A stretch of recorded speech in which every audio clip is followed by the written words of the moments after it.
হওয়ার কারণে তাদেরও রাজনৈতিক কার্যক্রম নিষিদ্ধ করতে হবে।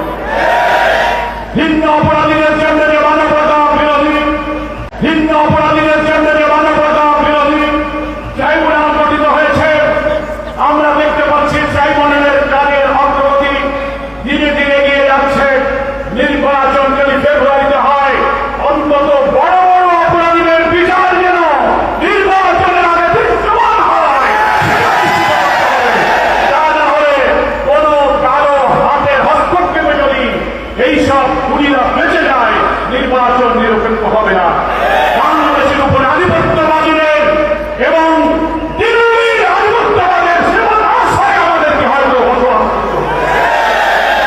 সেই কারণে আমরা লেভেল প্লেইং ফিল্ড পিয়ার পদ্ধতি আমাদের অপরাধীদের বিচার নিশ্চিত করে আগামী জাতীয় নির্বাচনকে সুন্দর স্বচ্ছ, এখনো প্রধান উপদেষ্টার আন্তরিকতা প্রচেষ্টার প্রতি আস্থা রেখে আমরা বলতে চাই, একদিকে আপনি যখন সরকারের প্রধান, অন্যদিকে আপনি জাতীয় ঐক্যমত্য কমিশনের প্রধান। দুইটি প্রধান দায়িত্ব নিয়ে আপনি শক্ত থাকবেন। আপনার চারিদিকে যে সমস্ত কিছু উপদেষ্টাগণ আছেন, মাঝে মাঝে অন্যদিকে আপনাকে ঠেলে দিয়ে কোন একটি বিশেষ দলের প্রতি তাদের আনুগত্য প্রদর্শনের অপচেষ্টা করা হচ্ছে। আমরা এই দৃশ্য আর দেখতে চাই এবং সেগুলোর ভিত্তিতে গণভোট দিতে হবে এবং সেই গণভোটের মধ্যে পিয়ারের প্রস্তাবকে অন্তর্ভুক্ত করতে হবে। আমরা বলেছি আপনি গণভোটে দিয়ে দেন পিয়ারের পক্ষে। জনগণ কি মতামত দেয়? জনগণ যদি পিয়ারের পক্ষে মত দেয়, সকল দলকে সেটা মানতে হবে। যদি অধিকাংশ মানুষ পিয়ার পদ্ধতি না মানে, আমরা জবাব পিয়ারকে উপেক্ষা করা যাবে না। জুলাই সনদ তৈরি হচ্ছে। ঐক্যমত্য কমিশনের দীর্ঘ আলোচনার পরে যেসব সরকার প্রস্তাব সবাই একমত থেকে সেগুলোই তো জুলাই 4 অন্তর্ভুক্ত হবে এবং সেটার সিদ্ধান্ত আমাদেরকে এই পিয়ার প্রস্তাব ছুটিয়ে গণভোটের সিদ্ধান্ত গ্রহণ করতে হবে। পিয়ার প্রস্তাব যেন জুলাই সনদের অন্তর্ভুক্ত থাকে, তার ভিত্তিতে দেশের জনগণ যেন তার ব্যাপারে মতামত দিতে পারে। ইতিপূর্বে বিভিন্ন সার্ভের ভেতর দিয়ে আমরা দেখতে পেরেছি বাংলাদেশের অধিকাংশ মানুষ পিয়ার পদ্ধতিতে নির্বাচন চায়। তাই আজকের গণমিছিল পূর্বক এই সমাবেশে আমরা বক্তব্য দীর্ঘ করব না। যারা কষ্ট করে এই বর্ষর মুখর ঐতিহাসিক এই গণমিছিলে পিয়ার, গণভোট, জুলাই সনদ এবং লেভেল প্লেইং ফিল্ড, ফ্যাসিবাদের দোষরদের বিচার এবং রাজনীতি নিষিদ্ধ করার দাবিকে উচ্চকিত করতে হবে। সকলকে ধন্যবাদ জানিয়ে আজকের এই সমাবেশে সাংবাদিক বন্ধুগণ, রাজনৈতিক নেতৃবৃন্দ, প্রশাসনিক দায়িত্বশীল বিভিন্ন এজেন্সির যে সমস্ত বন্ধুরা রয়েছেন, তাদের সকলকে ধন্যবাদ জানিয়ে আমি আমার বক্তব্য শেষ করছি। আল্লাহ হাফেজ। বাংলাদেশ জিন্দাবাদ। জামাত ইসলামী জিন্দাবাদ।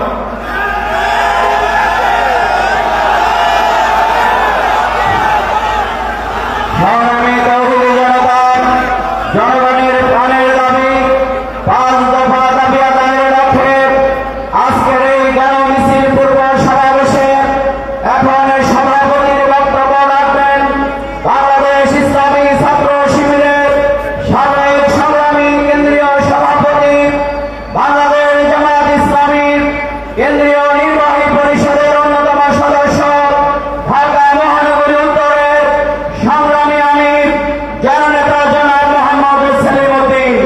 এখন সভাপতির বক্তব্য রাখবেন জননেতা জনাব মোহাম্মদ সেলিম উদ্দিন।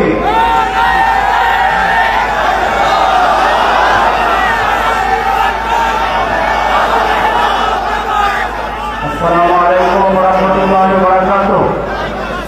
আলহামদুলিল্লাহি রাব্বিল আলামিন ওয়াসসালাতু ওয়াসসালামু আলা সাইয়্যিদিল আমবিয়া ওয়াল মুরসালিন ওয়া আলা আলিহি ওয়া সাহবিহি আজমাইন। বাংলাদেশ জামাত ইসলামী ঘোষিত 5 দফা কর্মসূচি বাস্তবায়নের লক্ষ্যে আজকের এই ঐতিহাসিক ঢাকা মহানগর উত্তর দক্ষিণের যৌথ গণমিছিল পূর্ব সমাবেশের সম্মানিত প্রধান অতিথি, বাংলাদেশ জামাত ইসলামীর সংগ্রামী সেক্রেটারি জেনারেল, সাবেক এমপি, বাংলাদেশের কোটি মানুষের প্রিয় নেতা, জননেতা অধ্যাপক মিয়া গোলাম পরোয়ার, মঞ্চ উপবিষ্ট অন্যান্য কেন্দ্রীয় এবং মহানগরী নেতৃবৃন্দ, সংগ্রামী দেশবাসী, সংগ্রামী উপস্থিতি, জামাতে ইসলামী এদেশের গণমানুষের কল্যাণে রাজনীতি করে। রাজনীতিতে একটি কথা আছে, ব্যক্তির যে দল কম, দলের যে দেশ বড়, এই কথা অক্ষরে অক্ষরে জামাতের ক্ষেত্রে প্রযোজ্য হয়। সেজন্য জামাত ইসলামী বা নির্বাচনে সকল জড়িতে এগিয়ে থাকার পরেও জনগণের ভোটের মূল্যায়নের জন্য ভবিষ্যৎ রাজনীতিতে পেশিবাদ যাতে আর মাথা চাড়িয়ে উঠতে না পারে, তার জন্য আমরা 5 দফা জনগণের মনের কথা, মনের দাবি নিয়ে আমরা রাজপথে আসতে বাধ্য হয়েছি।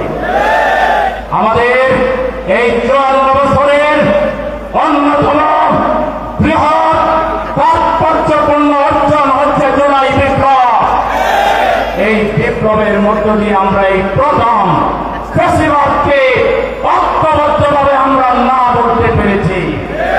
কিন্তু দুর্ভাগ্যজনকভাবে এই বিপ্লবের চেতনাকে ধরে রেখে ঐক্যবদ্ধভাবে বাংলাদেশকে এগিয়ে নিয়ে যাওয়ার জন্য রাজনৈতিক দলগুলোর যে ধরনের পজিটিভ রাজনীতি করার দরকার ছিল, আমরা অনেকের ক্ষেত্রে সেটা দেখছি না।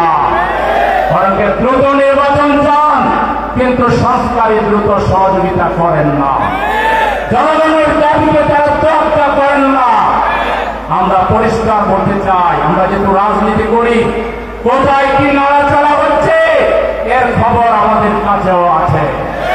আবারও যদি দেশকে যদি ষড়যন্ত্র করা হয়, জুলাই শহীদদের উত্তরসূরি তাদের পরিবারবর্গ, জুলাই যুদ্ধে 40,000 আহত আমাদের সেনানায়ক এবং জামাত ইসলামী সহ বাংলাদেশের দেশপ্রেমের তরুণ জনতা আবার এমন একটা চাকরি দিবে, ওই দালালরা বাংলার এই পারে আর থাকতে পারবে না।